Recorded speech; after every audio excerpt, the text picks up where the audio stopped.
Rest in peace, liquor crash to the semen. Screaming with no fair warning. Mac 10 with the red beam gleaming, ready to ride by or walk up on them. And if the feds come and get me in the morning, best believe I'm getting bailed by the evening. I do anything to stop mama from mourning. So if the killers come, you use what I'm squeezing. Dwight Equan Grant, stage name Beanie Sigel, born March 6, 1974. In the early 2000s, there was a hip-hop family that was the hottest act in the urban world. A conglomerate that not only had some of the more exciting groups, but some of the most respected solo spitters that even 20 years later remains to be the same. This collective featured the biggest name in hip-hop that was the clean-cut, modern version of what Biggie Smalls, Big L, LL Cool J, and Rakim paved the way for an MC to be. His name was Sean Carter, stage name Jay-Z. Jay-Z ascended to the top of the rap game and brought along some of the biggest names the game would grow to know. In the middle of that mix was an MC that was unlike anything the heavyweight record label possessed. He was pulled directly from the streets of Philadelphia, had the look for the times, respect of both the streets and the music industry, because in 2000 it was hard to distinguish the two based on the streets sound popular at the time. Also because he was and still is one of the most raw spitters you will ever hear on the mic. His Philly vernacular, mixed with slightly raspy but passionate delivery, capped off with bars straight from the grit of his soul that you could feel deep in yours, was something the people, especially the streets, could really relate to.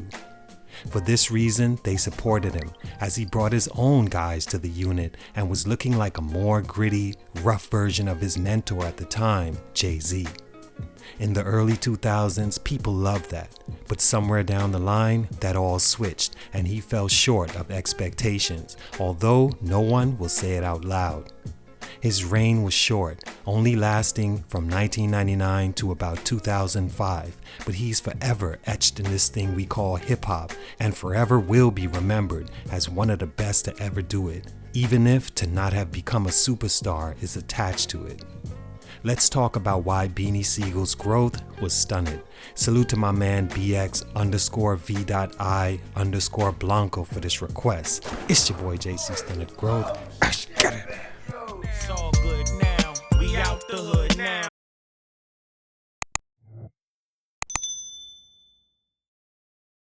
Beanie Sigel is a rap artist from South Philadelphia that got his name literally from the streets. This was a rough street in South Philly that he thought perfectly represented the artist he wanted to build. Beanie coming from a nickname his grandmother gave him. He would work odd jobs like cleaning car windows at intersections to support himself in the only clean hustle he could find. But the streets is where he really felt comfortable. He began catching charges at 14 years old, and these charges continued all through adulthood. Stunt number 1, seesawed. I was still seesawing, man. You know, I was coming. You was in and out. Yeah, I was. I don't even want to say in and out. I don't think I never was fully out. The first stunt in the growth of Beanie Sigel was one that's understandable and could happen to any in his position.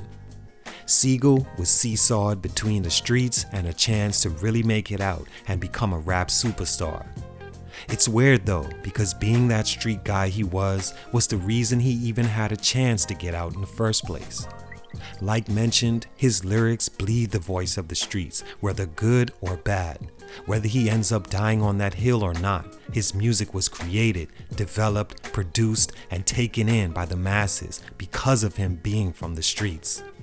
How do you leave that alone when it's such a huge and important part of who you are? How do you completely immerse yourself into music and strictly create music about the street life but never return to those things? It's the same thing my last feature King Von struggled with. I get it. One could say, well, maybe he could have told those same street stories, but in retrospective, only broadcasting things he already seen and had been through and didn't need to continue doing those things. I get that too. But that's easier said than done. Because as he mentions himself, he had the wrong people around certain parts of his life and they didn't allow him to grow subconsciously because of their relationship with him. Because of his loyalty to them and wanting them to have him now that he made it out as a guy they can count on meant a lot to him. In the late 90s, Beanie was persuaded to take a meeting with Rockefeller Records on a whim because of a group called Philly's Most Wanted he was involved with. He went to the meeting and spit for Jay-Z and Dame Dash, and 3 days later, he was recording a verse with Jay-Z to be on his critically acclaimed Volume 2 Hard Knock Life album. That's insane. It all happened so fast for Sigel, and the same things he was doing 3 days earlier, and the same people he was with 3 days earlier, had no choice but to continue on into his future. This led to results only that life could get you. Legal problems, and beef that could have gotten real in music and outside of it. This seesawing was a huge reason his reign and potential only lasted about 6 years, and everything he could have been all began to crumble. Stunt number 2, miss time. Time, a very important word in the life of Beanie Sigel's career. One that could have seen him become one of the biggest in hip-hop, leading to one of the more well-paid, leading to him building his own dynasty he could eat off for decades, in a position of boss that could sit back and collect or venture into other businesses like his mentor Jay-Z. With a real street guy like Sigel in that position, who knows where the sound of music could have been steered and sound like today. But that wouldn't happen because him being seesawed between the streets and music segued into him actually having to do street things like serve prison time. A time where his future was on the line. A time he had just begun to solidify himself in the rap game, and a time where his home team, Rockefeller, was beginning to fall apart. He was arrested on weapons and attempted murder charges in 2003, in which he beat that case with a not guilty. In 2004, he was convicted of federal weapons charges and sentenced to a year and released in 2005. In his very short time while locked up, Rockefeller Records broke into two sides, led by the well-documented dispute between Jay-Z and partner Dame Dash. Sigel believes him going to prison and not being there could have prevented the way things were handled, but not in its inevitability. Thing is, if it was done better, maybe there could have been a chance to mend fences, and their La Familia could continue its dominance longer in the rap game.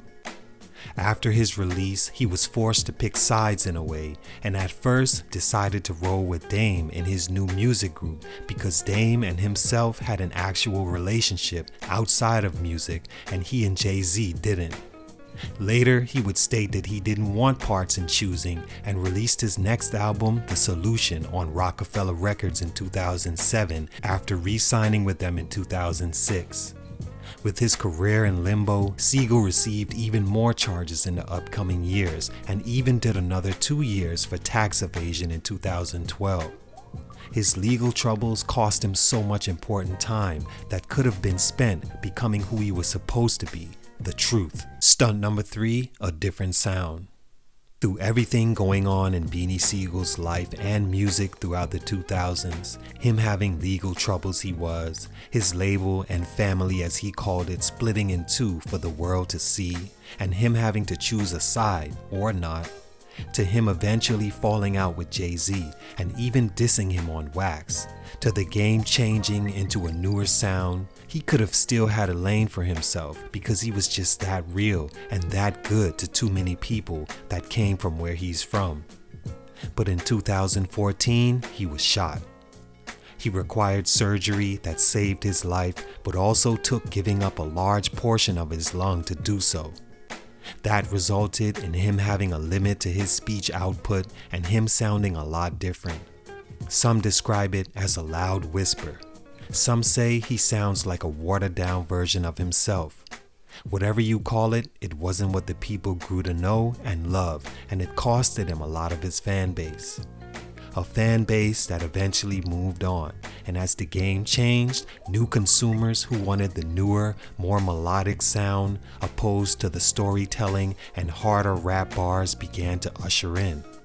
It was the last straw for Sigel, especially after putting his fans in a position where he was against Jay-Z, so now they had to choose. His voice not being as strong as Jay's literally made his fans disappear, in my opinion. Not saying there aren't real hip-hop fans who don't still love him as an MC and a person, just in music he isn't consumed as he could have had he returned from his injuries with the same voice. All in all, Beanie Sigel is an A1 legend in my book that no knockout or meme of him or feuds with artists like Meek Mill or his new sound and musical direction can change. I grew up on Beanie Sigel, but for the ones that didn't and were looking to see what all the hype was about, they aren't attached to him musically and aren't a fan of what he's producing. Not on a high enough scale, at least. For these reasons, Beanie Sigel's growth was stunted. Salute to him, he's one of the greatest MCs of all time. He had such a unique lane, and I wish him nothing but the best. It's your boy JC Stunted Growth, and I'm out.